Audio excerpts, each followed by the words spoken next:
Nous allons faire quelque chose d'intéressant en mathématiques. Et ce que nous allons voir en maths aujourd'hui, si vraiment tu l'as bien suivi, que tu as compris, sache que tu as déjà fait un pas en intelligence artificielle. Je répète, ce que nous allons faire aujourd'hui, si tu as capté, tu as compris, c'est que tu as déjà fait un pas en intelligence artificielle, notamment sur ce qu'on appelle dans les réseaux de neurones la descente des gradients ou bien même dans le machine learning. Voilà, il s'agit de minimiser les erreurs. Donc, c'est comme ça on va les appeler en intelligence artificielle. Mais ici, je ne vais pas te dire ça. Moi, je vais procéder de la manière mathématique, mais c'est le même concept. Ladies and gentlemen, c'est parti. Voilà ce que nous avons. Aujourd'hui, nous allons voir donc la méthode de résolution d'équations avec la méthode de Newton. Alors, certains appellent ça la méthode de Newton et Raphson. Voilà, vous prenez un, vous laissez l'autre. Qu'est-ce que c'est? En quoi est-ce que ça nous aide? Vous savez, il y a des équations qu'on peut résoudre facilement. Si met par exemple x plus 1 égale 2, vous pouvez résoudre, ou bien 2x moins 3 égale 8, ou bien les fonctions de second degré, vous passez par delta. Quand le discriminant est positif, deux solutions. Si le discriminant est négatif, il n'y a pas de solution réelle, mais il y a des solutions complexes. Bref, donc il y a des standards. Avec ces standards, on peut résoudre des équations. Mais il y a des équations qui sont casse-tête.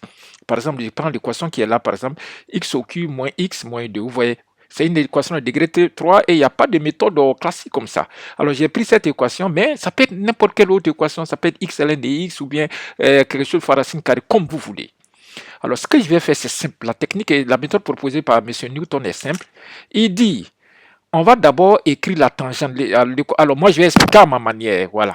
Voilà. Donc, on écrit l'équation de la tangente. Ouais, l'équation de la tangente, c'est-à-dire l'équation générale de la tangente. Y égale à f' de x0. Certains mettent a. Y égale à f' de a, x moins a plus f de a. Voilà. Ici, c'est plus. Hein.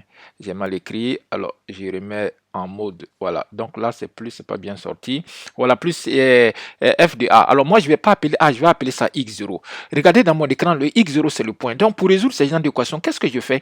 Je me place au hasard sur la courbe, je prends un point. Vous voyez, j'ai pris ce point là, le point là, c'est lui qui est là, il fait 5, quelque chose, je crois. Voilà. Donc j'ai pris ce point là, vous voyez, je le projette sur la courbe. Or moi, c'est le point qui cherche, puisque résoudre, si je vais résoudre ça égale 0, supposons que si je vais résoudre ça égale à 0, puisque l'objectif c'est de résoudre, j'ai mis résoudre. Donc si je vais résoudre à égal à 0, ça revient à trouver l'intersection de la courbe et l'axe des abscisses. Donc c'est quelque part ici. Mais comme moi je ne peux pas résoudre avec les manières classiques, je prends un point au hasard. Vous voyez, je me place ici, je prends ce point là que j'ai pris 5. Maintenant qu'est-ce que je vais faire? C'est la tangente qui va faire le miracle. Qu'est-ce que je fais avec la tangente? Vous voyez, je calcule, je cherche l'équation de la tangente avec le point que j'ai pris. Alors je vais appeler x0, c'est 5, hein, environ 5. Voilà, je ne vais pas mettre la partie virgule 5, quelque chose. Voilà, c'est ça qui est là. Voilà. Ou c'est 5, je crois que c'est 5. Voilà. Donc, environ. Ça, c'est moins x0. Vous voyez. Or, x0 n'est pas la solution puisque l'image de x0, vous voyez, ça fait déjà ça. Ça fait un grand homme, c'est pas 0. Maintenant, qu'est-ce que je fais? Je vais chercher la tangente. Donc, je trace la tangente. Regardez ce que je vais faire. Si je trace l'équation de cette tangente-là en x0, sachant que x0 égale 5, c'est-à-dire je fais tous les calculs, je dérive. Je ne vais pas faire les dérivés, tout le monde est censé le connaître. Donc, je dérive, je cherche l'équation de la tangente et je trace la tangente. Donc, quand je trace la tangente, regardez ce que ça me donne. Quand je trace, regardez, il y a un trait de tangente qui va sortir quelque part ici. Regardez. Ah non, pardon, je reset. Vous voyez, les pointillés qui sont là, c'est la tangente qu'il a tracée au point x0 qui est moins 5. Donc, il a tracé la tangente, on est d'accord. Maintenant, qu'est-ce que je vais faire? Je vais chercher l'intersection de cette tangente avec la courbe, l'axe des abscisses. Vous voyez ce point orange là. Quand je projette la tangente, elle va tomber sur le point orange qui est là. Donc, je vais chercher l'intersection. Alors, chercher l'intersection entre une droite et l'axe des abscisses, c'est simple. L'axe des abscisses, ce point là, son ordonnée, c'est 0. Donc, je vais juste remplacer ici par 0. Vous voyez, je remplace directement ici par 0. Le y égale 0. Donc, quand je mets y égale 0, ça veut dire que je vais chercher l'intersection avec l'axe des abscisses. Et je résous pour trouver ce x là, le x qui est là. Alors, c'est parti, les gentlemen.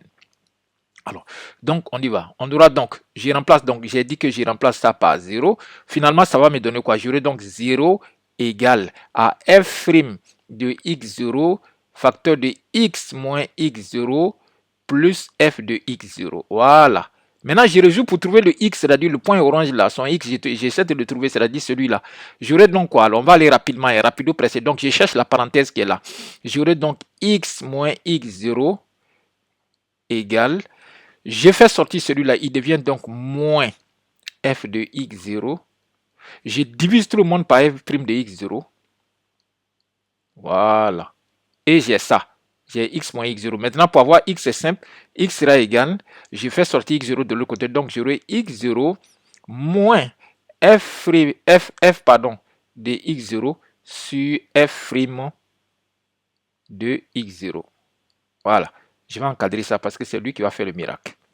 Ça veut dire quoi? Que mon x là, que je cherche, le point là, celui-là, quand je projette la tangente, l'intersection avec l'axe des abscisses, c'est lui. Une fois que c'est lui, ça veut dire quoi? Lui, je vais l'appeler x1. Vous voyez? Je vais l'appeler x1. Ça veut dire que pour avoir x1, je prends mon point de départ qui est x0, qui est là, x0 là. Je retranche cette valeur-là, cette variable, cette valeur-là dedans et j'obtiens ce qu'on appelle x1. Maintenant, je fais le même raisonnement. Comme x0 m'a donné x1, ça veut dire que si je vais avoir x2, voilà, x2, regardez lui, je vais tracer sa tangente encore. Regardez, quand je vais cliquer ici, regardez ce qui va se passer. Et regardez, les valeurs vont diminuer. Les valeurs, regardez bien là, et là, les valeurs diminuent. Ça va s'approcher. L'objectif, c'est de s'approcher vers ici. Donc, qu'est-ce que je fais? Je clique. Vous voyez, qu'est-ce qui s'est passé? Donc, le point que j'avais ici, mon x1 là, il a tracé sa tangente encore. Donc, vous voyez, au fait, ce que j'ai fait ici, là, je repars ici, je reprends le même process. On appelle ça des itérations. Donc, lui, xd, ce sera égal à quoi? Si je vais, vous voyez, xd, la tangente qui vient de tracer en x2, là, quand j'ai projeté là, sur la courbe, donc cette tangente là, regardez, ladies and gentlemen, regardez, donc cette tangente là, ça m'a donné ça, ça m'a donné ça. Bon, moi je viens directement au bout. Donc ici, là, si je vais adapter, ça veut dire x2, qu'est-ce qu'il a fait? Il s'est appuyé sur x1 que j'avais quelque part là. Il a projeté x1 sur la courbe et il a retranché f2, au lieu de faire f de x0, il fait maintenant f de x1 sur f' de x. Non, pardon, f' de x1, puisque voilà, f' de x1. Vous voyez, ça va me donner x2. Donc, c'est x2 qui est là. Vous voyez?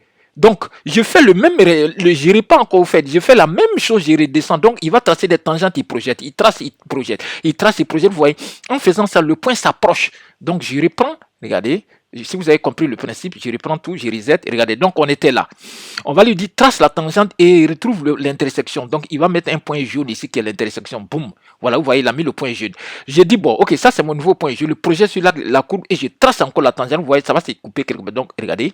Voilà, qu'est-ce qu'il a fait? Il a projeté sur la courbe, il a tracé la tangente. Maintenant, c'est le nouveau point qui est là. Vous voyez, on s'approche. On s'approche. Donc, regardez les solutions. Donc, j'ai fait boum, boum, boum, boum. Vous voyez, je pense qu'on est arrivé maintenant. Je vais zoomer. Point plus. Voilà, regardez. Qu'est-ce qu'il donne comme solution là? Vous voyez, on a 0,01 comme y. On peut encore faire 1. On peut encore faire on appelle ça une itération. C'est-à-dire, là, je suis à x combien, c'est plus, je suis à x combien. Donc, je clique encore. Regardez, je clique. Voilà, vous voyez, là, on est bon. Donc, ça veut dire que on a 0, beaucoup de 0,17. Donc, on peut supposer que là, c'est bon, c'est la bonne valeur. Et les x qui est là, ça veut dire la solution de cette équation-là. Cette équation, sa solution, c'est 1, ça, blablabla, ce qui est là. Donc, c'est ça la méthode efficace de Newton. C'est simple. Ce qu'on vient de faire, si on était en intelligence artificielle, on dit qu'on est en train de descendre le gradient. La descente des gradients. Ça se fait dans le deep learning, c'est-à-dire c'est un volet de l'intelligence artificielle. L'intelligence artificielle est très vaste. Voilà. On peut appeler ça aussi la minimisation des erreurs. Voilà. Avec la méthode des moyennes carrées. Voilà. Bref, bon, ça vous intéresse pas. Mais si vous avez compris, c'est ça. Donc, l'idée, c'est qu'on prend un point au hasard et on essaie de tracer la tangente, on projette, on trace, on projette, on trace, on projette. Donc la tangente qui est là, je prends ici, je trace, ça va toucher ici. Je reprojette sur la courbe, je retrace une autre tangente, ça tombe ici. Je projette sur la courbe, je retrace. Donc au fur et à mesure en faisant ça, je m'approche du point que je veux, c'est-à-dire le point ce sera le plus proche de 0 possible. Voilà. On n'aura jamais 0, 0, 0, rond, non, mais le plus proche de 0, vous voyez, lui, on suppose qu'il est plus proche de 0. Voilà. Donc si tu as appris quelque chose, n'hésite pas à me laisser un like, à republier la vidéo. Merci à ceux qui republient mes vidéos. Et nous sommes à près de 200 abonnés.